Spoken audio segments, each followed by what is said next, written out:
Well, thank you, everybody. Normally when I talk in front of groups, I'm here to tell stories about the cases I've been involved with. Tonight's going to be very different. In many ways, tonight is going to be the story of myself.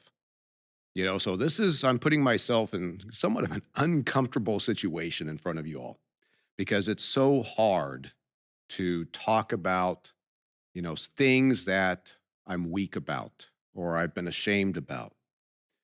But for those of you who don't know me, I did 27 and a half years in law enforcement.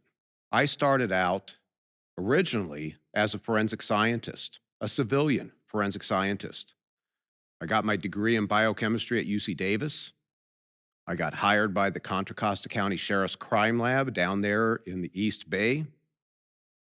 And I was doing controlled substance analysis.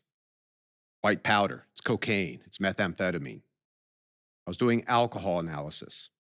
I became an expert on alcohol impairment. Go figure. Especially considering what you'll learn about me today. I was bored out of my skull. I wanted the action. I wanted to be out in the field. So a criminalist position opened up. And with my sheriff's office, that criminalist position, which was a forensic scientist who worked in crime scene investigation, in serology, DNA, trace, firearms, I had to become a sworn officer. So in 1994, I get sent to the police academy. I'm jumping walls, I'm shooting guns, I'm driving patrol cars, I'm learning the legalities of the penal code here in California. And now, fortunately, I passed that and I'm going out into the field and I'm loving it.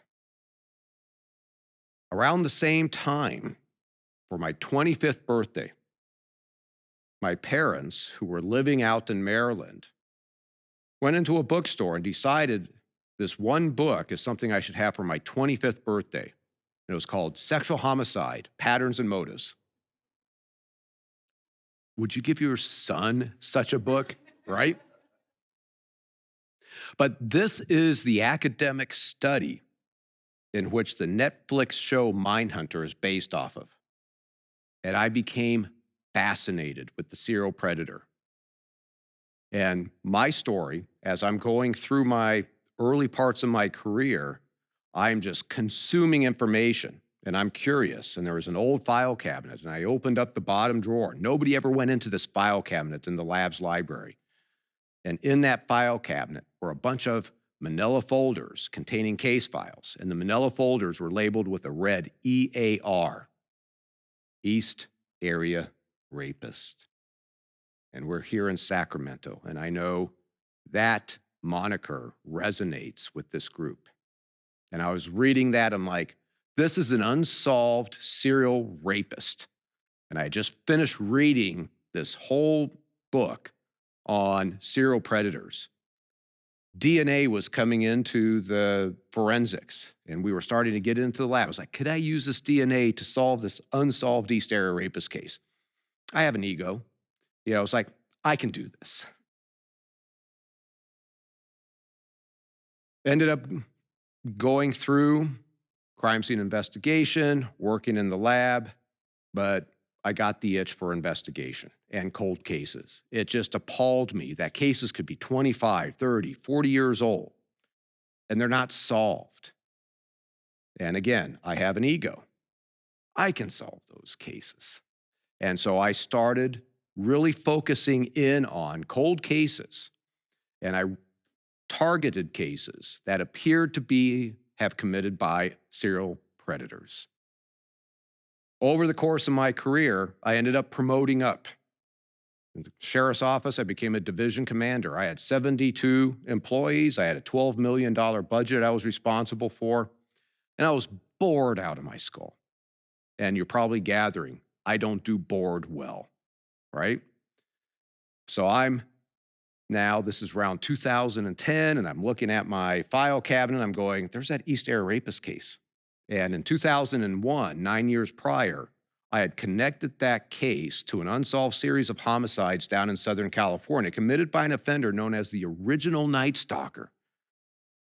So this is a serious case. This is a serious offender.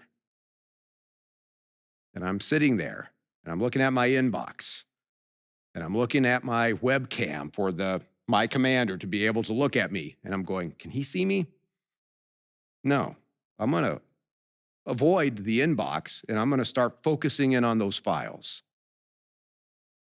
Ultimately, I start digging into the East Area Rapist case. And I fundamentally shifted my priorities to dedicating my career towards solving these unsolved cases. I had done a lot, but now that was my focus. And because of some politics, I decided to go over to the DA's office. And so the last 4 years of my career, I was with the Contra Costa County DA's office. I was working unsolved cases as a cold case investigator. But the number one priority was the East Area Rapist case. 2013, a true crime blogger named Michelle McNamara wrote an article in the Los Angeles Magazine. And she renamed him. Not East Area Rapist, not original Night Stalker. You now know this case as the Golden State Killer.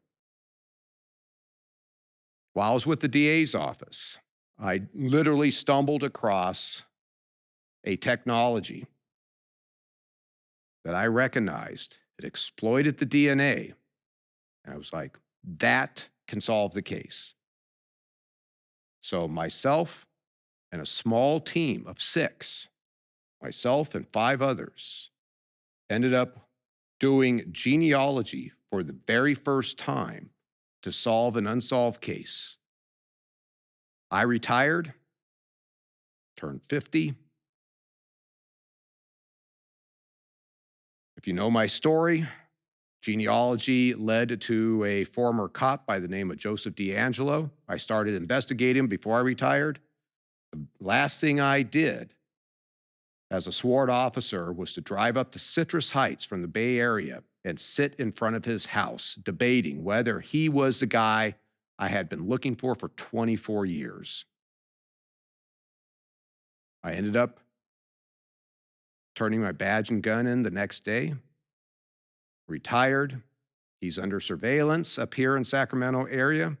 They get a DNA sample, and I'm shopping for homes in Colorado Springs. And I get a call from Kirk Campbell, from Lieutenant of Investigations from the SAC DA's office. And I step outside of the restaurant I was at with my wife, P.F. Chang's. And I'm out in the snow in Colorado. And Kirk normally is very cordial and, hey, Paul, but this phone call was different. He's like, you can't tell anybody. I'm a civilian at this point. I'm retired. He goes, I don't know what it means. He's not a DNA guy, but the lab's excited. I was like, Kirk, what do they have? He goes, well, they said something about 21 markers. I was like, it's him. Within days, I was at Sac Sheriff's Homicide, helping author the arrest warrant as a civilian, as well as assisting with the search warrant. And then the next day, after further DNA testing that the DA required, we took D'Angelo into custody. So now the Golden State Killer case was solved. 27 and a half years. That is the case, of course, what I'm known for. And then my life just blew up. You know, I'm very much in the true crime space, TV shows, podcasts. I'm talking head, though I don't like doing that, and I've stopped doing that. But I ended up writing a book. And during the course of writing this book, my initial intention was to write a deep dive into the Golden State Killer investigation because everybody's fascinated with that case. My publisher determined I needed some writing help after reading what I had written. Okay, that's a little blow to the ego. So we end up bringing Robin Gabby Fisher on board. And now Robin and I meet up here in Sacramento. I take her to D'Angelo's house. I take her to the various attack locations up here in Sacramento, go down to the Bay Area where I was working. And then ultimately, we went out to Las Vegas to meet up with my FBI bud, Steve Kramer, who happened to be golfing with his buddies down in Las Vegas. But during that time, several days, she's recording our conversations. She's taking notes, and I'm talking about all these other cases I was involved with. And she initially was like, Paul, that's the story. It's not Golden State Killer. Of course, that's huge. But Lacey Peterson, J.C. Dugard, all these other high-profile cases. Yeah, sure. Okay. And then the book evolved. The publisher's like, your readers want to know who you are. And Robin, who had been talking to me, and I've been talking about these cases, and when I'm talking about them, I'm choking up or I'm crying as I'm talking to Robin. And the publisher was like, that is the story. And I was like, oh no, there's no way in hell am I putting that out there to the world, right? But I thought about it and I thought about it and I decided I need to address this. So I rolled the dice, and the book, instead of being a deep dive into the Golden State Killer case, became a memoir. And now I'm exposing myself and I'm exposing my weaknesses. And this is a problem because in law enforcement, paramilitary, alpha male, you don't do that. That's the culture. The culture has to change. And that's why here with wholehearted.org, I see a mechanism to at least start to push the message out. I'm also on the board of directors for the Cover Now Foundation.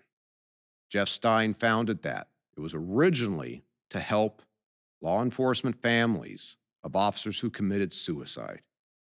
And now we have to stop officers from killing themselves.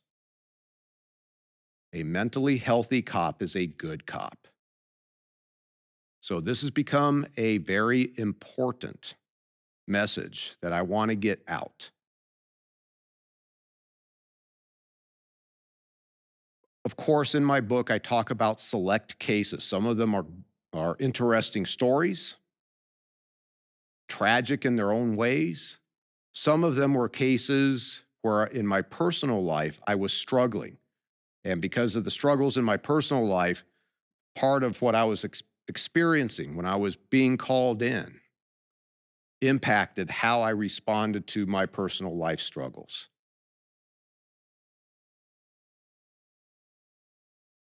These cases that impacted me, I mean, what's in the book is just scratching the surface. So many more cases. I'm going to walk you through a case, a routine case. It's a case that impacted me. But was it the case that crushed me? No. I've got the weight of 30 years plus now working cases. So at this point, one of the things that I want to show you, and this is going to seem odd. Remember in the girls in high school, right? Right? You recognize this. This is very significant to me, and you'll find out why. Multiple people respond out to a case. They come out with their own experiences. They have their own roles while they're out there at the crime scene or out there doing their investigation or their forensic processing. But there's microcosms of experiences that occur in any case. I get called out to a double homicide.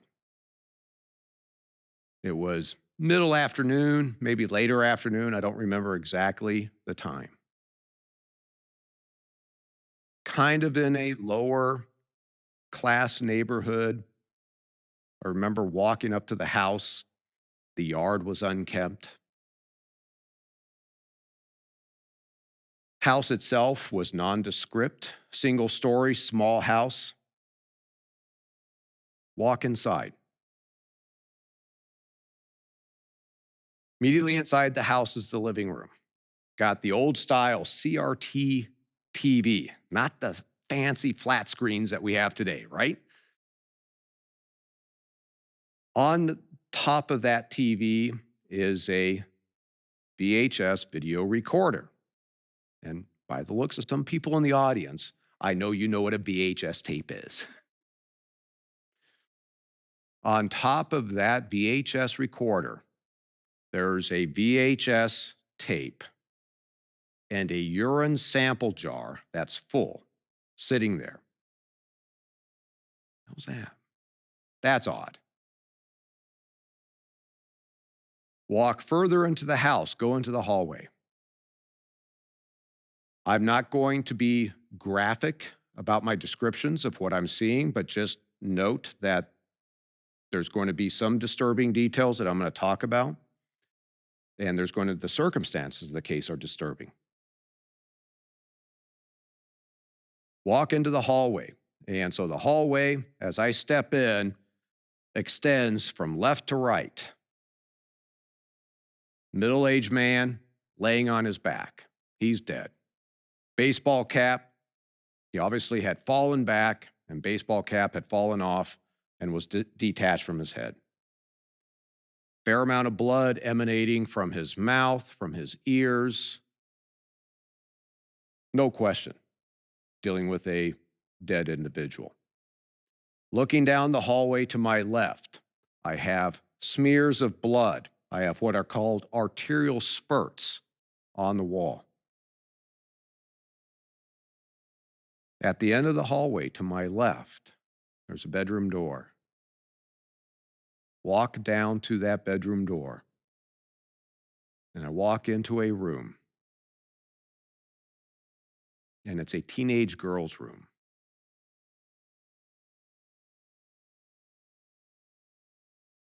She had what I would describe as your teen beats posters of the young, sexy little guys that teenage girls kind of get attached to, right? She liked butterflies. She would draw butterflies. You could see her own artwork up there. I walk into that room. I look at her bed. And on her bed is her pillow. And there's a large pool of blood, including blood spatter, on her pillow, underneath the pillow, on the wall next to the bed. In addition to the blood, there's chunks of her brain that are there. Her name was Molly. She had been transported. She wasn't there at the scene. But based on what I saw at the scene, she should never have been transported. But out of compassion, the paramedics transported her.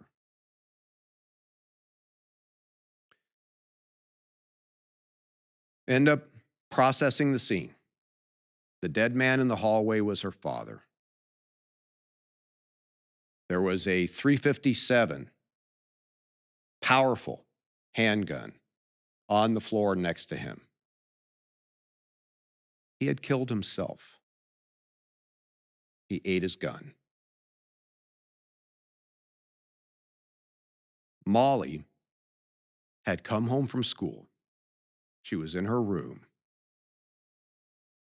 Dad walked in, sat down on the bed, gave her a hug, and while hugging her, blew her brains out, and then walked out into the hallway and killed himself. That VHS tape with the urine sample jar on it, when viewed, it was a video of him saying, "Jesus is calling me home. I can't leave my daughter in this evil world." I'm in Molly's bedroom. I'm processing this. I'm having to sort through the blood pool and the brain matter to try to find the bullet that passed completely through her head. Of course, I'm paying attention to other things, and I find this, and I open it up. Molly had written a note to one of her girlfriends and was probably going to give it to her friend the next day. And in that note, Molly is describing this new boy who came to school and how excited she was about this cute boy. She never got to pass that note on. The very person who should have been her protector, her father, took her life and prevented her from enjoying what we all want to be able to experience.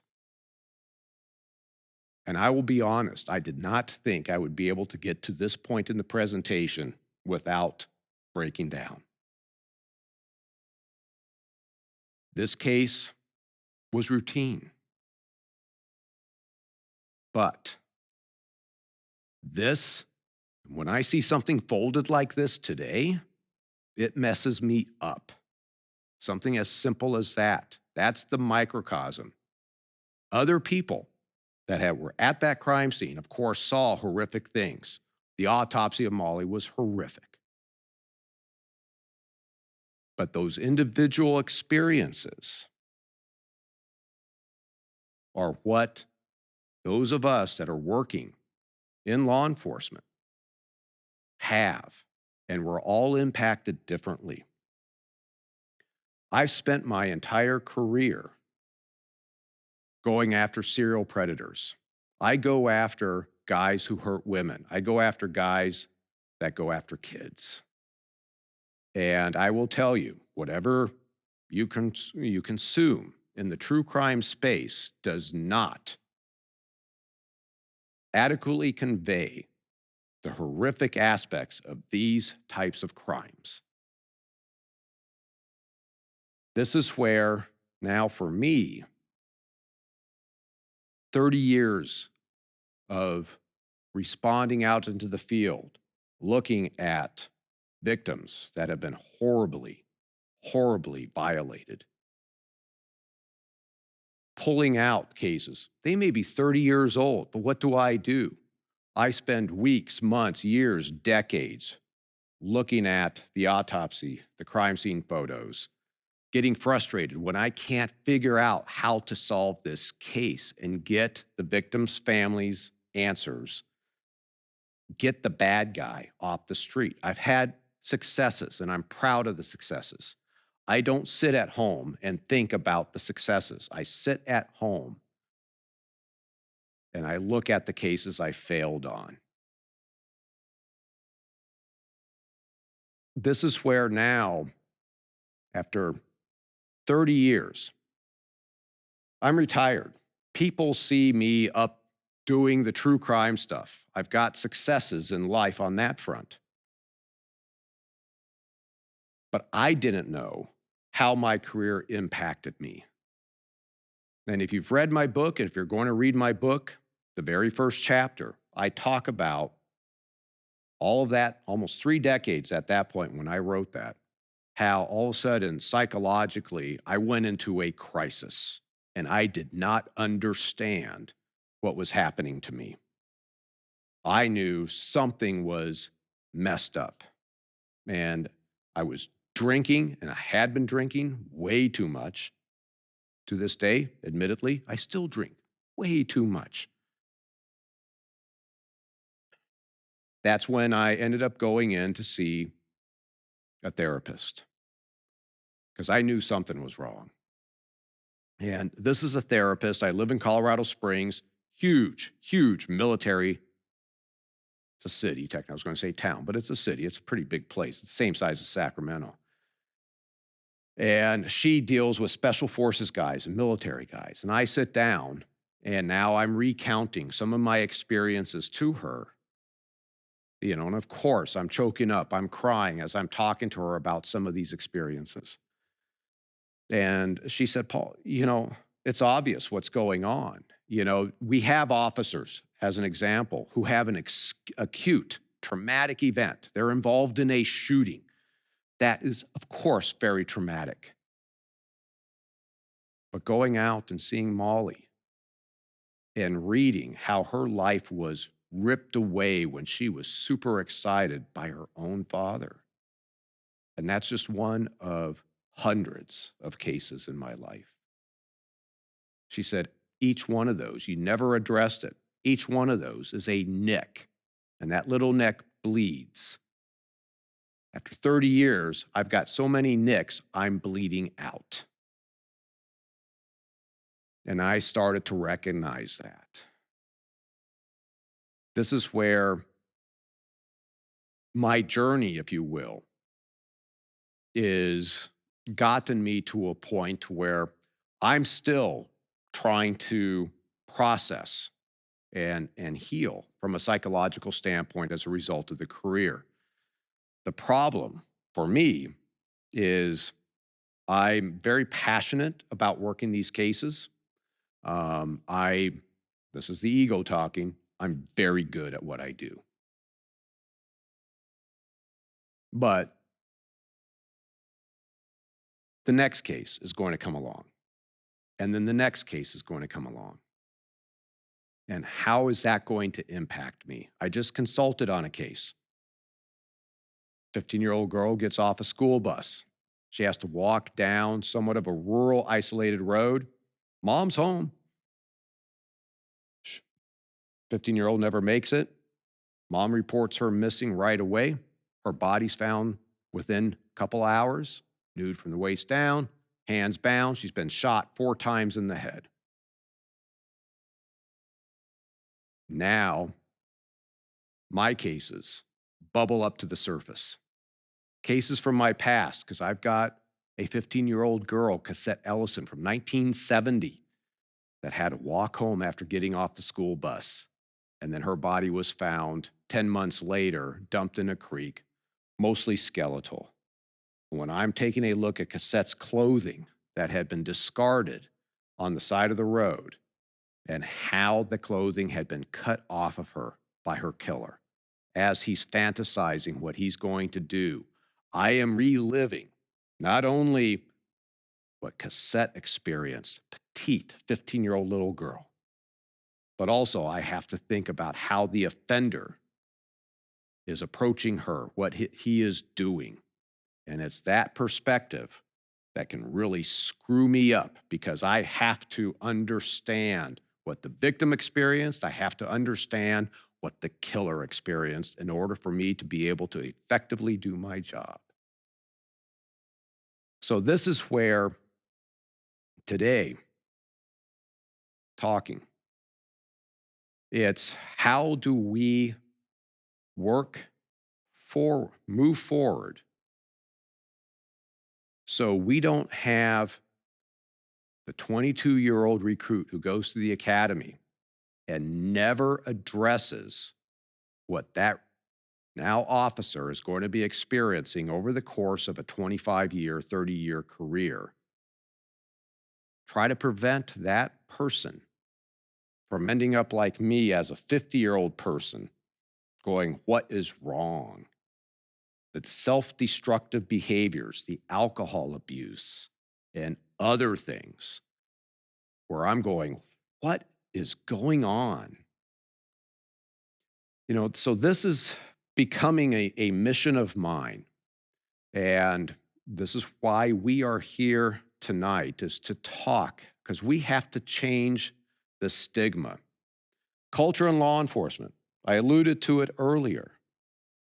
Paramilitary, alpha male. If you're an officer and you're struggling with some mental health issues and you go to your sergeant, what ends up happening to you?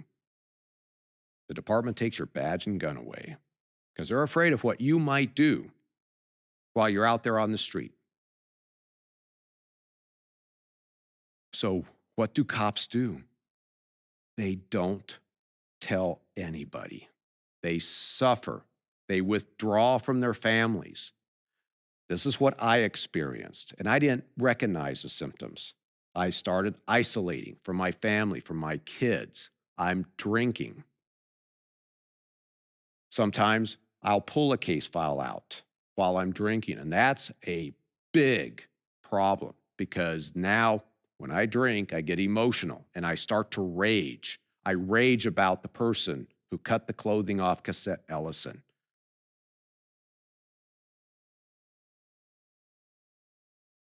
Divorces happen.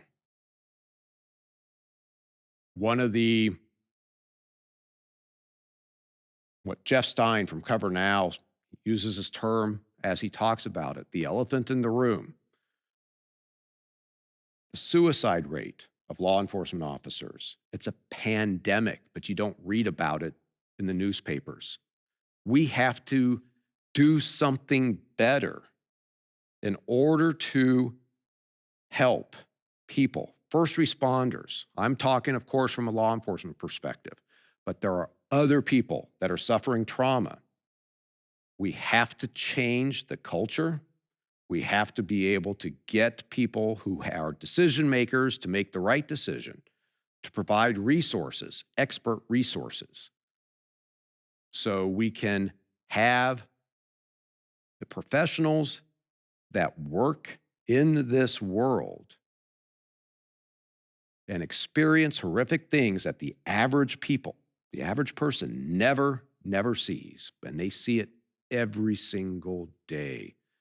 We have to be able to address this before they retire, turn age 50, and end up like me.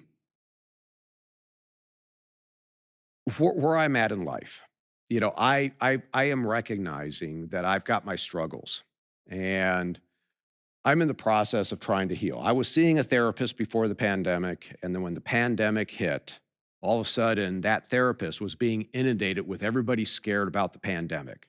And of course, I was like, I'm good. You go help those others. Boom. And I stopped going to therapy.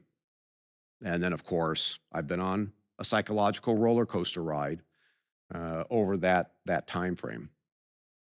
I had another kind of emotional trough between Christmas and New Year's last year, and I recognized I need to kind of, what's the saying? I was recognizing I was being very vocal. Hey, seek mental health. Do what I say. Do what I do. Yeah, I was like, I better step up, man up, if you will, and start going to seeing a therapist again. So I have started that. I'm on the journey to try to correct myself. So my hope moving forward is, part of my experience of healing, and it's going to be something that is going to be occurring in almost real time here. I will be able to pass on. And I just hope I have the courage to be able to be open about how this works. Because again, it's a tough thing. It's a tough thing in law enforcement to admit that you have a weakness. It's a tough thing as a guy to admit that you have emotional needs and psychological needs. And this is where now, at this point, with what we're trying to do with Wholehearted is to try to destigmatize mental health. When you go to the academy, you learn how to jump walls, you go through defensive tactics. You have to be able to run at a certain speed. You have to be able to do so many push-ups. You have to be able to fire the gun so well. You have to be able to drive. There's a lot of physical things that train the person. But what we also have to do is address the mental aspect and get individuals that are in the field to recognize what they are going to be confronted with. We will never be able to replicate at the front end what they are going to be exposed to in this career. But we have to be able to at least get them to understand what they are going to be experiencing, as well as understand that in addition to be able to do 100 push-ups or be able to run a quarter mile in so many seconds or drag a 165-pound dummy over 15 yards in such a period of time, they also have to address the mental side. And it's not just the intelligence and learning the penal code. It's also the mental health. The mental health and the physical health have to be addressed at the same time and continuously addressed over the course of the career. I retired. I was still consulting. I was doing TV shows. I was doing podcasts. I'm in the true crime space, but I come out of real crime. And I had this desire to re-engage. And so recently I was hired as an investigator with a private company, Author, a genealogy testing company. I am now back in the game. I am now talking to law enforcement. I'm now looking at the crime scene autopsy images. I'm going to be going out to the crime scenes. Am I just going to let myself plummet as these cases, just like the one I just told you about, 15-year-old girl getting off the school bus? Am I going to just not address that? My hope is that I'm going to continue to maintain my mental health as I experience more and more negative experiences. That's going to be a challenge. I'll admit it.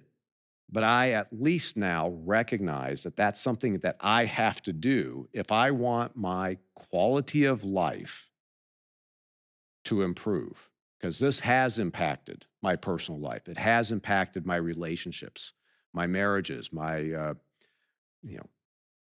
relationships with my children. I will tell you right now, I haven't read a book, I don't know, 12, 13 years, maybe more. I can't sit down by myself and watch a movie.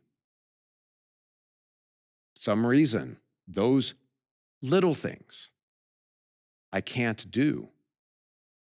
I had an experience, after this emotional trough between Christmas and New Year's. This past family wanted to watch Gladiator, one of my favorite movies. And I knew there was a trigger point in that movie. And it's when Russell Crowe's character comes back to his home and his wife and kid have been killed and they're hanging. And I knew if I saw that, it was not going to be a good result for me psychologically. And so I hung out in my office and I'm listening to the family. And I could tell, okay, they're at this point in the movie. Now I can go out there and join the family because we're past that particular traumatic thing that for me was too much.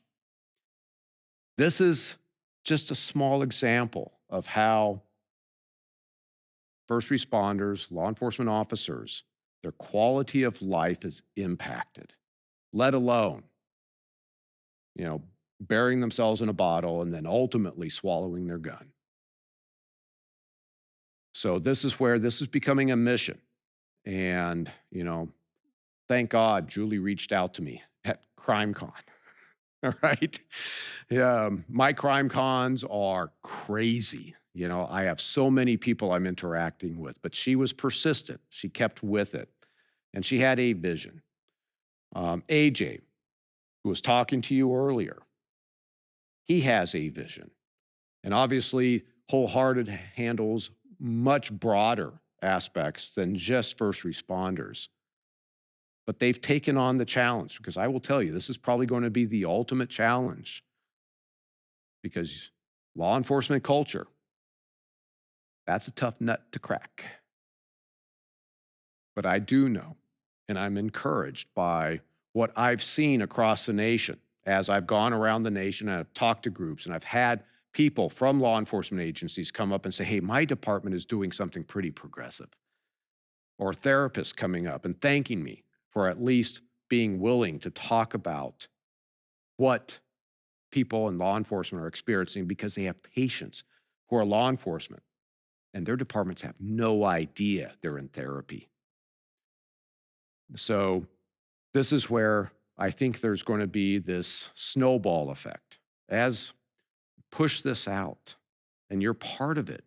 And I thank you for being here, because now this content, there could be an officer that is really hurting and finds wholehearted.org and listens to the discussions that are occurring and going, I relate.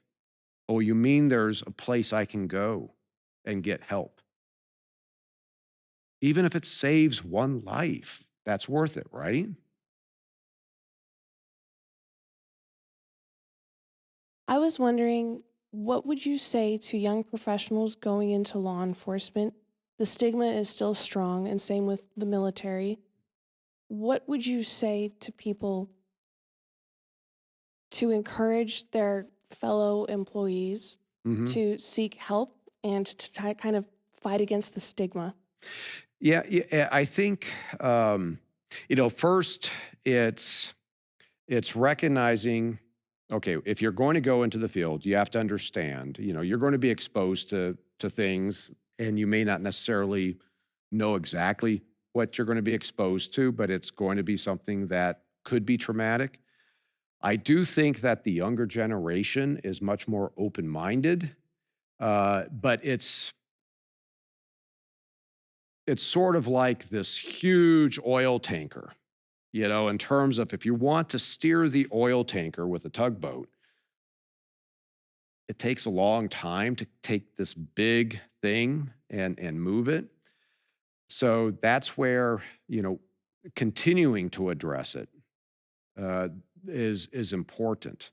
And with the younger generation, it's also just be aware that there are resources that are becoming more and more available. And, part of the process is anonymizing access to those resources. So the department doesn't know, so you're protected on that front. And that's something that Cover Now Foundation is really trying to pursue, because we recognize that if you're hired and you're working for a department and you've had an experience, you can't go to your department because it could not necessarily cost you your career, but it could most certainly impact your monetary income, could impact how you're able to provide for your family, but also your coworkers might look at you a little differently. And that's unfortunate, but that's the reality. And so it's a slow, stepwise process, but it really is that starting at that young age, that's what we have to key in on. And I'm a believer that part of the police academy, there needs to be a module that is dedicated to dealing with mental health and destigmatizing, you know, seeking help if you have an issue. Departments know if you've been involved in a shooting, you're put on admin leave, you have to go see a psychologist. But if you go out to a crime scene and you're looking at a dead child who's been just horrifically mutilated, that's an injury. We recognize when an officer gets into a pursuit and twists an ankle, they have a physical injury. We're not recognizing the mental injury when you see something horrific like that, and that has to change. And that's kind of where we're at, So this is where when I would talk to, and if I talk to people who want to get into the law enforcement career, it's sitting them down and first saying, okay, just recognize what you're going to experience in life, but also do not be afraid to seek help and actually go and just start it right now. It should just be automatic. Go start talking to somebody, form a relationship with your therapist. And so when that traumatic event happens, you're already equipped to be able to go and at least repair that injury. Thank you. Yep. Hey, Paul, how Yes, are sir. you? My name's Tom Purser. I'm a detective, sexual assault detective with the Sacramento County Sheriff's Office.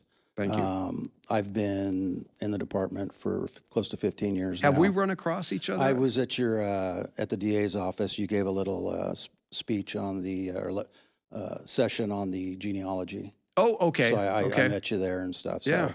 So I've been fortunate. Our department has done a lot of good with looking at the issue of trauma with our first responders. My friend Vicky here, who's with Frontline First, she has been an instrumental part in my life to help me deal with the issues that I've seen and Absolutely. worked on. But my question is more towards you. I was curious, somebody that's been in law enforcement as long as you have, was there ever a point where you felt like you couldn't leave it, like you couldn't retire, go away, and enjoy your life? Or was it just you knew you were deep into this stuff Yeah. and there was no other way, you just can't live without it? Well, that's where I'm at. This is where when I retired, and this case I had been on for 24 years, the Golden State Killer case, um, it was solved. And it was like there's this void. I not only was the case that I was working 24/7, 365 gone, uh, I was no longer in law enforcement. And I mean, that was a true, what am I going to do? Because to be frank, I don't get the same, I don't know if satisfaction is the right word out of like doing the podcasts and doing the TV shows or showing up at conferences and giving, talks about various cases. There is something about being on the hunt. And that really, I felt lost. And in part, that's why I was like, yeah, I need to re-engage and now work with law enforcement again. And even though it's in a civilian capacity, I will tell you, once I was hired and knew that I was going to be doing that work again, there was sort of a level of peace that came over me, even though I knew my life just got a lot more complicated, right? Yeah, that's something. And how many times you hear about a cop does 30 years, they retire and they die within 2. They lost the zest for life. So that's just something that, I would encourage anybody, that is now being confronted with that. It's find out, what you really want to do moving forward. Recognize what, if you truly loved your job in law enforcement, you will experience an emptiness. And how are you going to fill that? And just make sure that you fill it with something that you're passionate about. And then hopefully, you can pursue that passion. And it may be doing like what I do, or it may be, I know guys that were like, I'm done. And they never, do anything law enforcement related ever again. Yep. What else? Yes. I think you hit on it with the biggest nut to crack, the brass, the people in charge, because there's a punishment for Right. seeking out help. But I think that's going to be the biggest obstacle that needs to be overcome. Is there anything being done to address the top down? Well, I think, yeah, and of course, there's a variety of personalities that are involved in administration. And some departments have individual decision makers, appointed chiefs, elected sheriffs, et cetera, that are very progressive in how they're addressing things. But this is one of those kind of conundrums. And this, Jeff Stein from Cover Now, he kind of really points this out when he is talking to brass, because of course, if an officer is now having to seek some mental health issues, the administrative response is badge and gun, admin leave, right? And of course, these officers going, what does this mean for my career? What does this mean for my acceptance with other peers? And so these administrators are going, well, yeah, if somebody comes to me, I have to act. I have to do that. But what they're not recognizing is that because of the culture, they don't know who's out there that they're allowing to be on patrol or in investigations that is in a mental health crisis because they're scared to come forward. And so for me, this is a risk management issue. You're better off knowing who's having some struggles. Let's get them some help. Let's do it in a compassionate way so other officers are comfortable coming forward. Otherwise, what you're doing is you're preventing these officers that are in a crisis and they're out on the street. They're the ones that are making bad decisions. So a mentally healthy cop is a good cop. We need to make sure that administrators, county risk management, county authorities, city authorities, council members, et cetera, they recognize that. Because right now, they have a lot of unstable cops on the street who are afraid to come forward. So I listen to the podcast that you do with Detective Dan and Oh, Detective yeah. Dave and Yep. Yardley, Small Town Small Town D's. Dicks? Yeah. Dicks as in detectives, by the way. And I really enjoy it. It's nice to get to listen to a perspective that I don't have. And I wanted to know if sharing your stories and sharing your experiences might be too much. And if so, are there other kind of techniques or ways in which people can process their feelings and their thoughts without having to relive experiences? And sorry, that was a long question. No, I get it. You know, so because we not only have we talked about our own cases, and Dan and Dave are former law enforcement, and you know, and each of them have their own unique, you know, set of experiences. Dave was a child abuse investigator. Dan was a burglary investigator, but did a ton of time on patrol, was a canine officer. And then, of course, you know, there's me. And what we've experienced, we've talked, each of us has talked about some select cases that are, you know, very problematic from our experiences. Um, I think, you know, within us, you know, it's almost like a support group.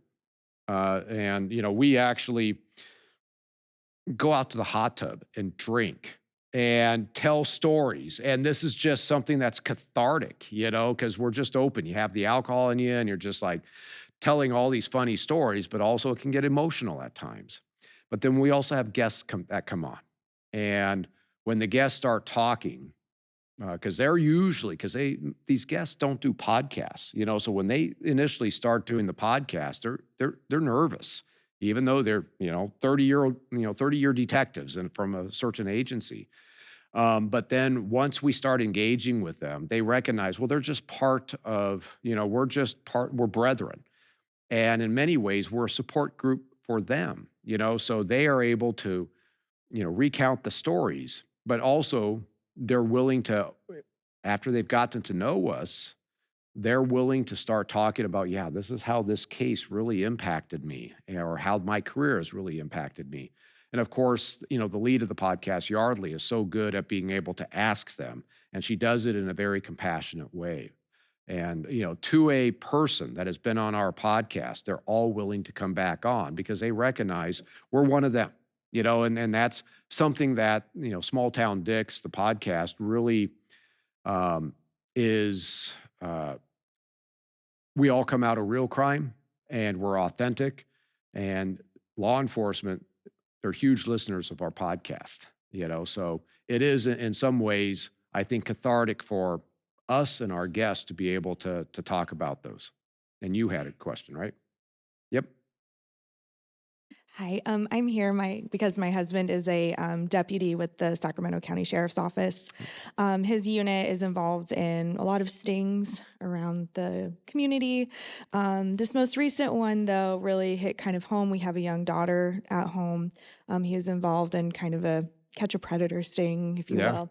But after that, I just noticed that he was very hypervigilant, very like, we got to move out of here. He's trying to move us an hour away. And I'm Yes. like, our interest rate's too low, honey. We cannot go anywhere. Like, you're staying here. I'm so sorry. But I guess my question is, how do I help him in those moments of, you know, he's coming down from this. He's seeing terrible things. How can I help him through that? You know, I think there's, you know, first you are helping him because you are recognizing that he's had an experience and now you've seen the change in him. That's where, like for me, I didn't recognize the changes that were happening to me, you know, so at least you're now recognizing that something is going on. And this is, of course, just being, supportive, just the typical thing that you would expect.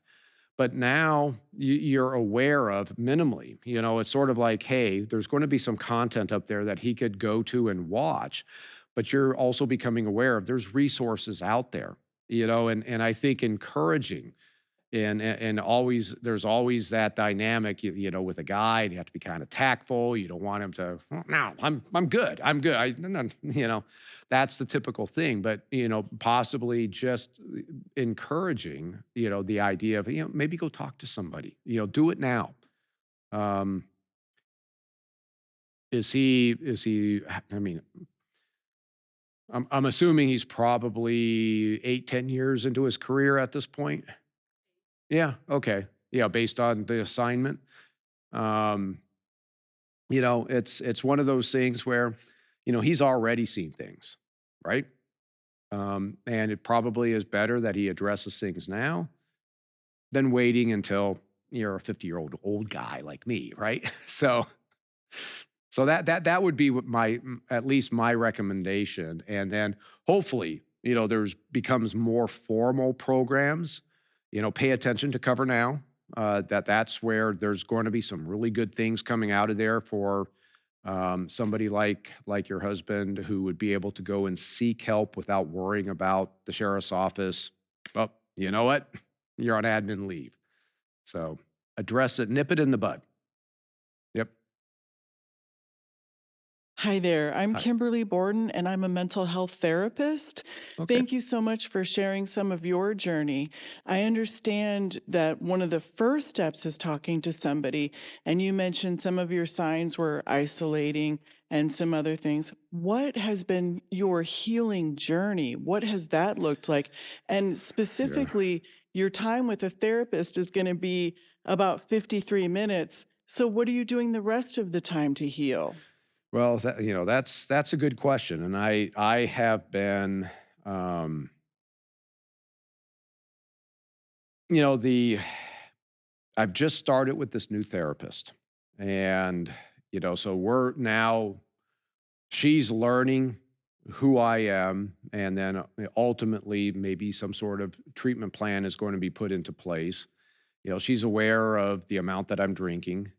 And so part of what I'm trying to do is reduce that. But like when I go to something like CrimeCon, where now I'm having to step up on stage in front of a lot of people, the drinking increases. And so when I do get home, I am trying to make steps in my personal life in terms of the ability to detach from everything that's kind of going after me. It's almost like a meditative type of thing, a safe space that I go into.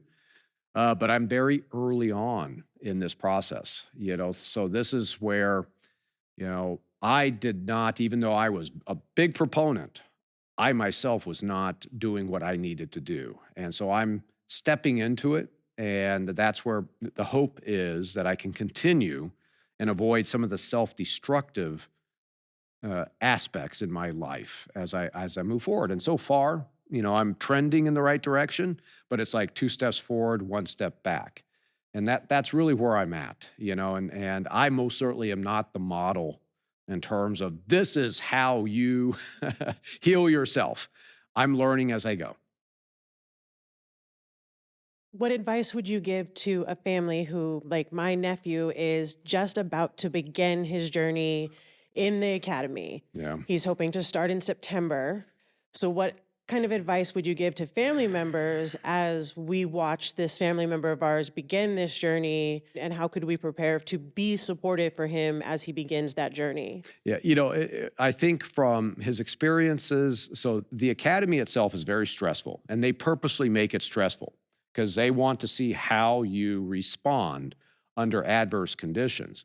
And within the academy, it really is more the physical and mental challenges than the exposure to true traumatic things that you experience once you get on the job. Is sheriff's office or a PD? Do you know? It's a Metro PD. Metro PD. So, in all likelihood, like if he was sheriff's office, he probably would be going into the jail in a custodial situation and kind of gets eased into dealing with, sort of the criminal element. With the PDs, oftentimes they're put out on the street right away, and he'll be in an FTO program. His first shift, he could see probably the most horrific thing that any of us have seen. You never know.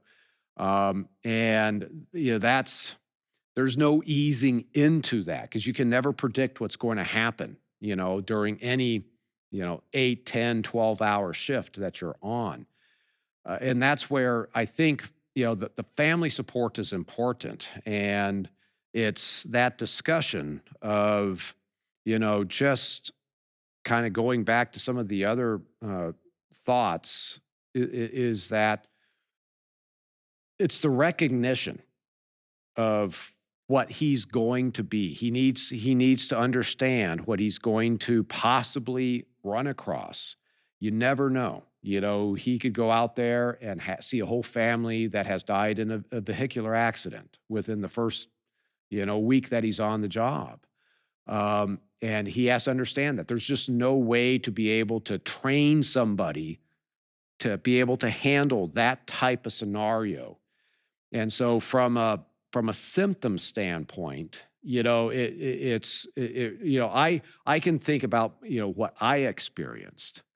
But if you start to see, changes in personality, and it may not necessarily be withdrawal, I would just say if you start to see changes, that's where maybe there should be somebody who's the closest with him, just say, hey, how are you doing? How's the job going?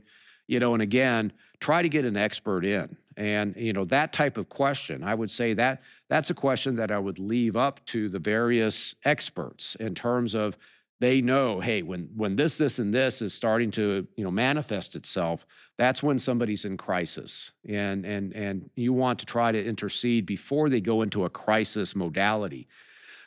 So from my perspective, I just think it's just if the family recognizes he's going to see shit, and you have to just be aware that, oh boy, okay, we're seeing some changes in his personality. He used to love doing this and he stopped doing this, et cetera. Withdrawing, alcohol, whatever. It's just being aware of it and trying to intercede again earlier than later. So I come from a family of law enforcement, my immediate family. I myself am in government. I work in legislation for the state. Oh, And I'm curious, your story, your personal story, not so much the cases, your personal story really resonated with me and what I have watched my immediate family go through. And I'm curious if you have ideas about what can change legislatively, state, local, like how can the laws be supportive of the effort? My background's in mental health advocacy, so I come from that perspective as right. well. But I'm wondering, like, what sort of like legal changes could be made, But, state, local? there's many layers to it. From, for example, like here in California, Peace Officer Standards and Training.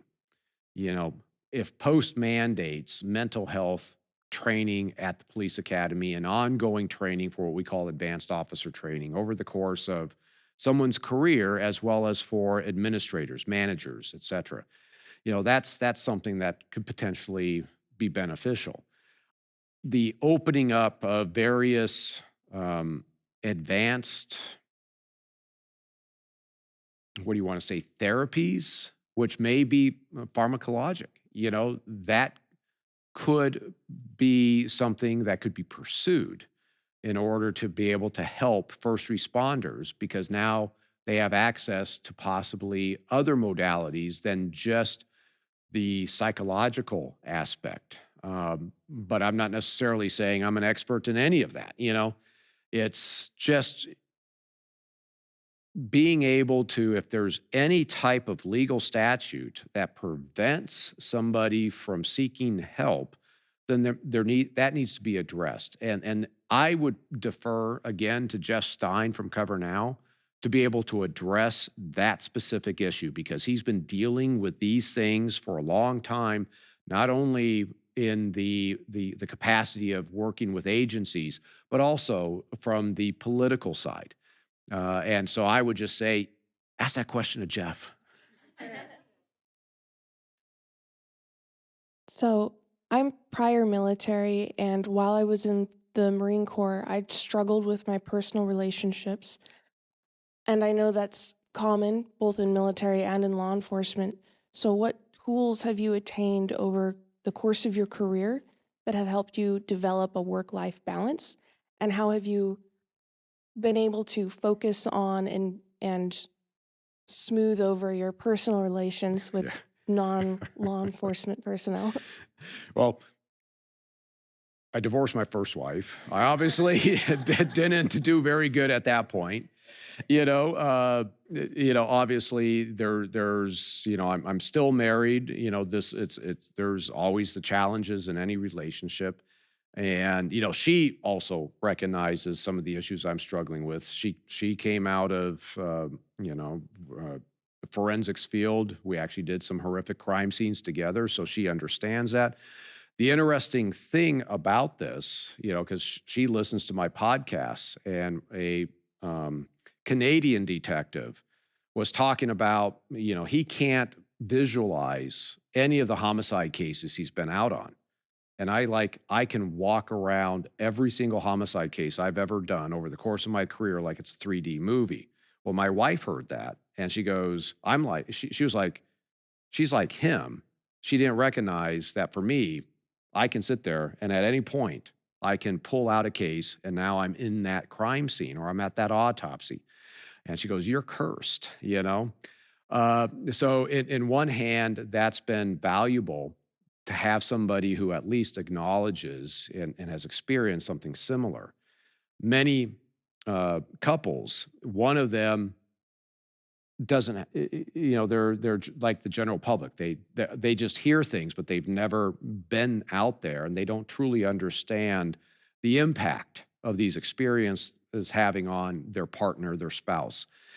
As far as any recommendations in terms of how I would be handling relationships, I am the last one to ask. That's part of, my hope is that as I acquire tools to heal myself, that those tools will bleed over and improve other aspects of my life. And that's really where I'm at this point, and I'm sure there's others that have been along this healing journey much longer than I that would be able to give you a better answer than what I can. Thank you. Thank you. Thank you, everybody. I just wanted to say one thing about my friend. Don't go anywhere. Every once in a while, you get into a room where you're walking amongst giants, and Paul Holes is one of those giants. And when I think about Paul, I think of the word prolific.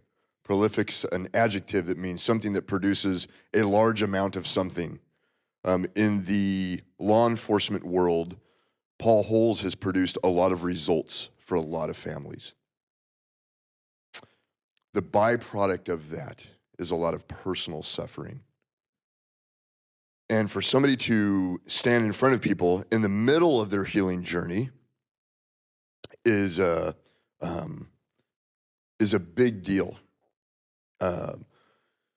It's incumbent upon us as a society to protect our protectors, right? And the dirty part about that is when people say, reach out, find out if somebody's okay. The hard part is not to say, hey, I saw a dead body and it bothered me. But